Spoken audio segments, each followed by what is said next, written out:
tagal makaipon ng 100 points. Okay, yung sinasabi niya is sa Popo. Ang minimum withdrawal kasi sa Popo, guys, is 100,000 points. So, sa 100,000 points, $10 yun, 500 plus pesos yan pag i-payout nyo siya sa GCash nyo, sa Maya yun sa bank accounts nyo.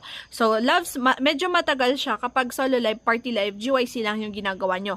Pero, syempre, pag lahat ng ways to earn kay Popo in-apply nyo, mabilis po yung payout nyo dyan. Nasa sa inyo na lang po, nasa users na lang po kung paano niya patatakbuhin yung Popo account niya. So, ako, guys, sa Popo, agent ako sa Popo. So, araw-araw po yung payout ko dito kasi agent ako, nag-i-invite ako. Yun yung trabaho ko araw-araw. Pero kapag solo live, party live, GYC, abutin kayo ng 1 month, 2 months, or 3 months kapag hindi kayo consistent na nagla-live kay Popo. So, depende yan sa users, guys, no?